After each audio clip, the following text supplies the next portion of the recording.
So it's February, it's another Black History Month. And what have we done different than last year? Not much.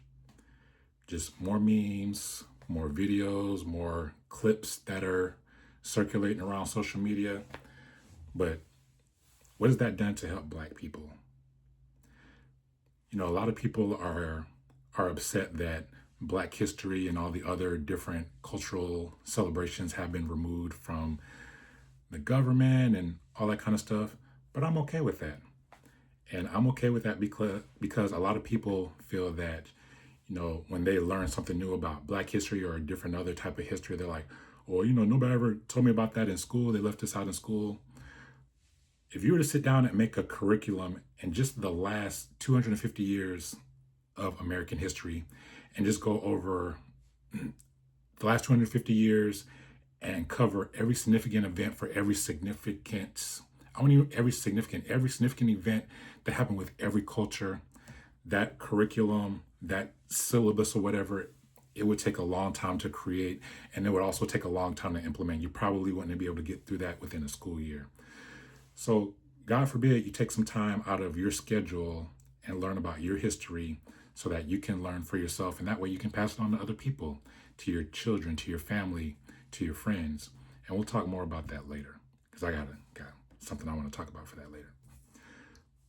So another thing I want to talk about is Black excellence. A lot of people talk about Black excellence, but what is Black excellence? What does that mean to you? Honestly, it really doesn't mean that much to me, and I'm going to tell you why. A lot of people look at Black excellence and they look at a person that got in a particular position and made this accomplishment and did that. And that's great and all, but how does that help Black people? How does that help Black people in their livelihood, in their day-to-day endeavors? How does that help them economically? How does that help them to better themselves? A lot of times it doesn't. And ultimately, nothing is wrong with that. If you're like the first president or you're the first mayor or the first person to have a significant position, that's okay. But, when it gets down to you're saying you're the first manager at a Subway or a McDonald's in some backwoods city or suburb east of the Mississippi since 2012, nobody really cares. But speaking of that, let's talk about these people in these positions, because a lot of times there are a lot of people that get into these positions, however significant or insignificant we may think they are, but they're getting in these positions and they're doing a lot of good things. They're putting boots on the ground, they're putting in work, they're out there in the communities doing stuff. There's other people that get into these positions and they really don't do anything. And we could argue all day and night about who's doing what, and this person's doing good, that person's doing good. That really doesn't matter. And that's not really what I want to talk about. But one of the things I really want to talk about is that, again, Black history, what are we doing to make things better for Black people? And a lot of people are like, well, I just don't know what to do. I don't know where to start. So I'm going to give you some really easy, practical things that you can do for Black History Month to help Black people. Number one, real easy, get you a pen. Doesn't have to be this pen, but get a pen, something that you can write with. Number two, get you a notebook. Now you can get the spiral notebook, you can get a 3-ring binder and get the loose leaf paper. And if you want to get the college rule is okay. If you want to get the wide rule, that's okay too. But get you a binder or something that you can write on and write a lot. So what you are going to do, you're going to take your notebook, and inside your notebook, you are going to make a list. And I want you to make a list of every Black person that you know that has a product or some type of merchandise. There may be an entrepreneur, maybe they have a store or they have a business. So you're going to write in your notebook a name of every person. And if you want to write on every line, that's fine. If you want to skip a line, if you want to skip 2 lines, however you want to do it, just write it in the notebook. You're going to write the person's name.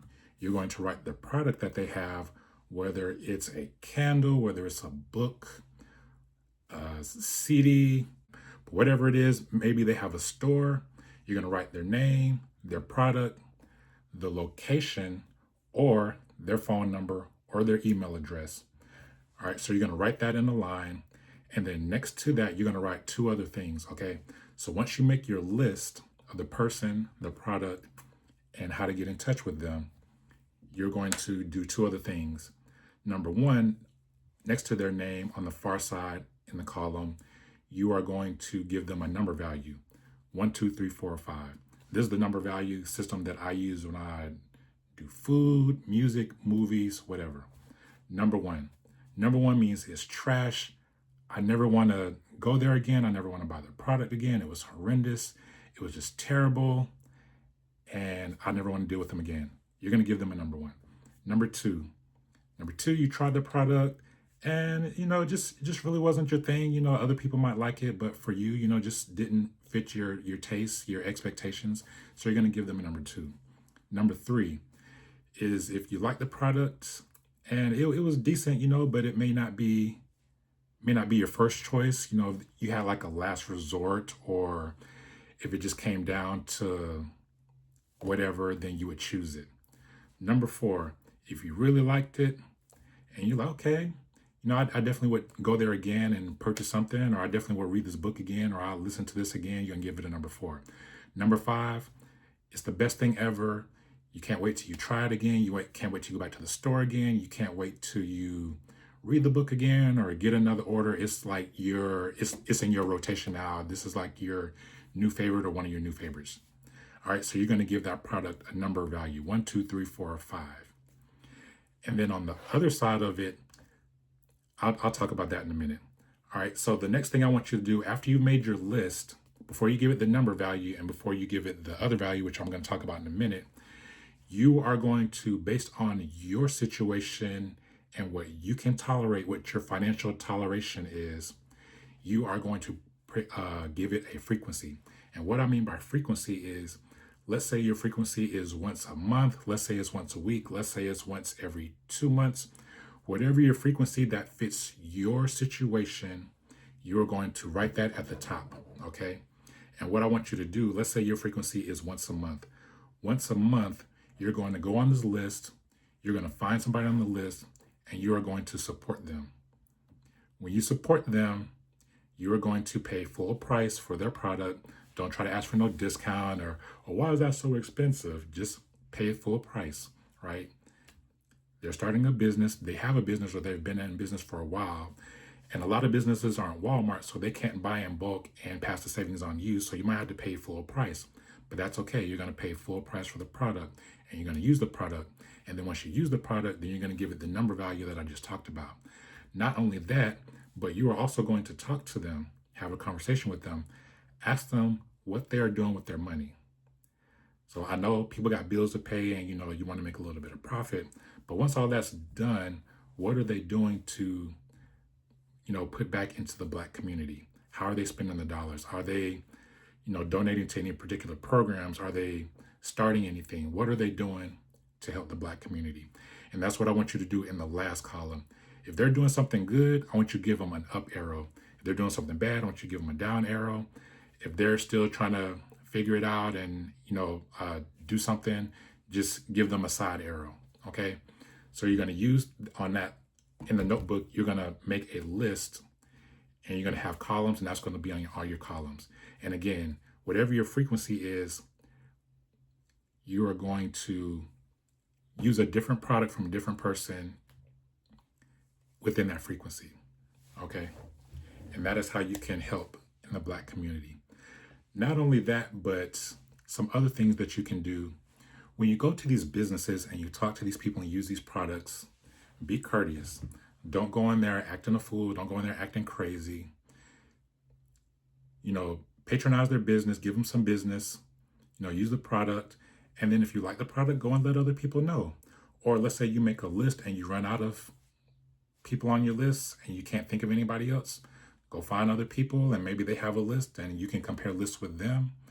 And maybe they have some people on their list that you don't have and vice versa, and you can go and give them some business. Now, again, pay full price for the product. Not only that though, but if their business is lacking, let's say their customer service is trash, let's say their product is like really, really trash, or maybe you had an allergic reaction with it or whatever. Go talk to them and let them know. Let them know what the issue is and give them an amount of time for them to fix it. And if they can't fix it, then yeah, you can give them a 1 star, you can give them a bad review. I wouldn't necessarily say go out and badmouth them, but just make a note and just let other people know that you talked to that, hey, I went over to this business, I had this experience, they did this, I talked to them about it, they didn't fix it. So I would beware, if I were you, before I go into that business, and give them some business that this is what happened to me, because I don't want that to happen to you. Another thing you can do, if you have a social media, maybe you have a TikTok or you have a YouTube or you have an Instagram, if they're doing a good job, go and let other people know. There's a lot of people that do that already. There's a lot of channels out there and Instagram and stuff where people, they go to like different restaurants, they read different books and they give a review. So if you use this product, do that. Promote that person, tag them in the video, let them know like, hey, I really enjoyed your product. I definitely can't wait till I get another one. And I'm definitely gonna let other people know that I enjoyed your product. Use your YouTube channel and your Instagram channels for things other than gossip, right?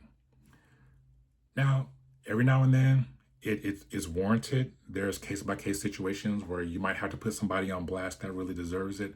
Like, what's my man in Atlanta, the Tinder, I forget what his name is, the guy that, the old black guy that they had as the spokesperson for that company, and it turns out they were just kind of like using them. So stuff like that, yeah, you gotta put them on blast. You can't let them, exploit our older people like that.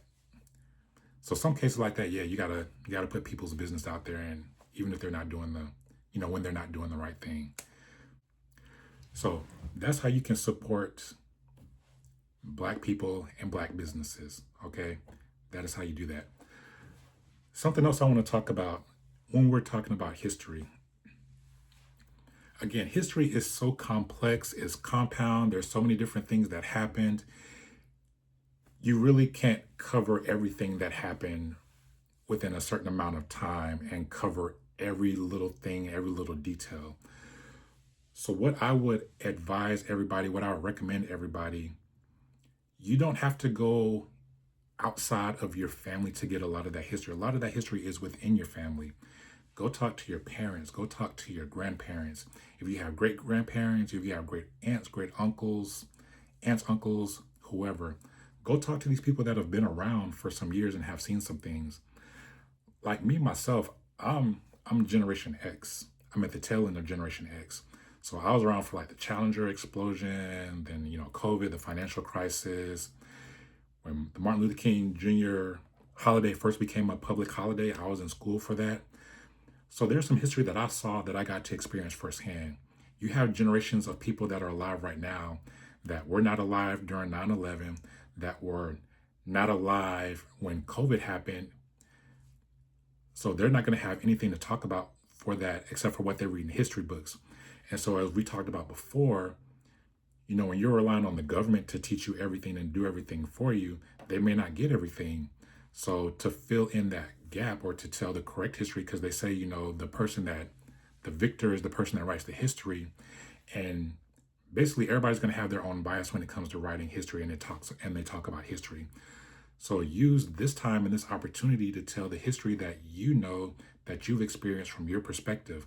Not only that, but from your grandparents' perspective, because you still have people that were alive and I was alive during the Cold War when the Berlin Wall fell, but you still have people that were alive during World War II, when the Civil Rights Movement happened, when Martin Luther King was assassinated. And we only know what we read about in the history books. We don't have the account of the people that were there, but we have people in our families that have that firsthand experience, that have that firsthand knowledge. And not only that, but within your family, everybody has their own family history. And we're living at a time right now where we can actually document that. We can actually videotape that. We can record that, as opposed to back in the day, all they had was memoirs and just first person stories that they were able to pass down orally through the generations. We can actually document that on video, and we can keep that for generations to come, so that once we're dead and gone and the generations after us come, they can see how we, how we lived on a day-to-day basis during a lot of these significant historical events. And they can get that firsthand knowledge. Not only that, but now you have a family record of the people in your family so that you can know who your ancestors were. So that when the new generations come out, once we're dead and gone, they'll know who their grandparents were, who their great grandparents were, who their great great grandparents were. They have it documented, they have videos, they can see how you lived and the things that you talked about. So that's something that everybody can do. And I would implore you to do that, because that's the only way that our history is going to continue. That's the only way that people will know what we did. So you don't necessarily have to do that during Black History Month, but that is something that you can do to continue that, because a lot of people say they celebrate Black History 365 anyway, right? So this is a way that you can do that by buying products, by supporting Black businesses, by documenting your history, documenting your legacy, so that it can be there and that you can pass that down to generations, because that also is another form of generational wealth. Wealth isn't just money. Wealth is also knowledge. Wealth is also wisdom. You can pass that on to the generations after you. Thank you for your attentiveness. And if you want to share this with other people, go ahead. That's okay with me. And if we get enough people, maybe let's say if I get like 500 people that view it and share it and like it, I don't know where I'm going to post it yet, but if I get 500 people, I'll show some of the products that I've purchased from Black people that were selling products that had their own businesses. And if we get like 1,000, I might even go and talk about some of the things that I have back here that I've acquired since my short time on Earth as I've traveled the world and different things like that. So I hope you have a good day and God bless, and let's go do some good things.